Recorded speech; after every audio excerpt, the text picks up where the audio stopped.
Hello friends, कैसे आप सभी। होपफुली आप सही होंगे, स्वस्थ होंगे और एक बार फिर से जुड़ चुके हैं आप अपने यूट्यूब चैनल पे जिसका नाम है travel and life journey. Friends, आज का जो टॉपिक रहेगा काफी इंटरेस्टिंग रहेगा। आज का टॉपिक मैंने रखा है, एक नॉलेजेबल टॉपिक रहेगा और आज हम बात करेंगे वीगन और वेजिटेरियन के बारे में। जी हाँ, आपने सुना होगा, अगर आप भी फूड से रिलेटेड फूड के लवर हैं तो काफी समय से ये आपने सुना होगा कि वीगन और वेजिटेरियन, क्या वीगन और वेजिटेरियन में फूड में डिफरेंस है? जी हाँ, बिल्कुल है।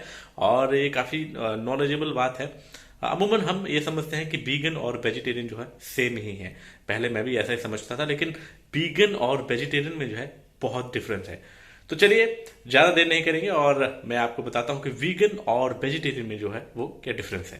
फ्रेंड्स, हम आपको बताते चले कि हम आज तक शाकाहारी और मांसाहारी दो तरह के लोगों के बारे में काफी सुनते आए हैं, लेकिन पिछले कुछ सालों में वेजिटेरियन और नॉन वेजिटेरियन के अलावा एक और कैटेगरी का नाम काफी सुनने में आया है और वह है वीगन।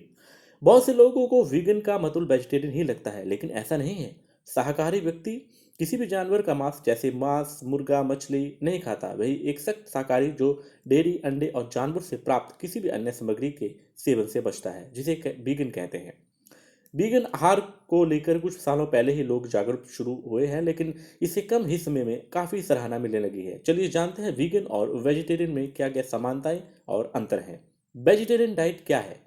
वेजिटेरियन सोसाइटी के अनुसार शाकाहारी वह है जो मांस, मुर्गा, मछली या किसी भी पशु की हत्या कर उनके मांस नहीं खाता है। शाकाहारी आहार में फल, सब्जियां, अनाज, दालें, मेवे और बीज जैसे खाद्य पदार्थ शामिल होते हैं। इसके अलावा डेयरी और शहद जैसे आहार को भी शामिल करते हैं। वीगन डाइट क्या है?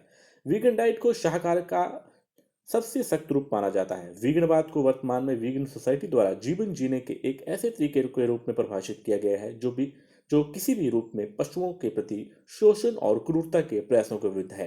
जो एक वीगन व्यक्ति आहार में न केवल जानवरों का मांस बल्कि डेयरी, अंडे और जानवर से आने वाली अन्य सामग्री को भी शामिल नहीं करता। फ्रेंड्स, हम आगे आपको बताते चलते हैं कि वेजिटेरियन और वीगन में समानताएं और अंतर। वेजिटेरियन और वीगन दोनों में जो सबसे बड़ी समानता है वह यह है कि दोनों एक ही उद्देश्य है, दोनों का एक ही उद्देश्य है, पशु उत्पादों को खाने से बचना। वहीं इनमें सबसे बड़ा अंतर यह है कि वे किसी भी हद तक पशु उत्पादों को स्वीकार करते हैं। उदाहरण के लिए वेजिटेरियन और वीगन दोनों स्वास्थ्य या पर्यावरणीय कारणों को मांस को अपने आहार से बाहर कर सकते हैं। हालांकि वीगन लोग सभी पशु उप उत्पादों से बचने का विकल्प चुनते हैं, क्योंकि उनका मानना है कि इनका उनके स्वास्थ्य और पर्यावरण पर सबसे बड़ा प्रभाव पड़ता है। एक और नैतिकता के रूप में शाकाहारी भोजन के लिए जानवरों को मारने का विरोध करते हैं, लेकिन आमतौर पर दूध और अंडे जैसे पशु से मिलने वाले उत्पादों का उपयोग करने में उन्हें कोई दिक्कत नहीं होती। दूसरी ओर वीगन मानते हैं कि जानवरों को मानव उपयोग से मुक्त होने का अधिकार है, चाहे वह भोजन, वस्त्र, विज्ञान, मनोरंजन के लिए क्यों ना हो। नतीजन वे जानवरों के सभी उत्पादों से बचने की कोशिश करते हैं। वीगन जानवरों के प्रति होने वाले क्रूरता के खिलाफ इस कदर पर अपना विरोध जताते हैं कि वे उन पर प्रयोग किए जाने वाले उत्पादों को भी इस्तेमाल नहीं करते हैं। तो दर्शकों, ये एक छोटी सी जानकारी हमने आपने इस यूट्यूब चैनल पे आपको शेयर की कि वीगन और वेजिटेरियन में जो क्या फ़र्क है। अगर ये वीडियो आपको अच्छी लगी तो अपने चैनल को लाइक और शेयर और सब्सक्राइब जरूर कीजिएगा, ताकि हमारे को अगली वीडियो बनाने के लिए एक मोटिवेशन जो है इससे मिलता है।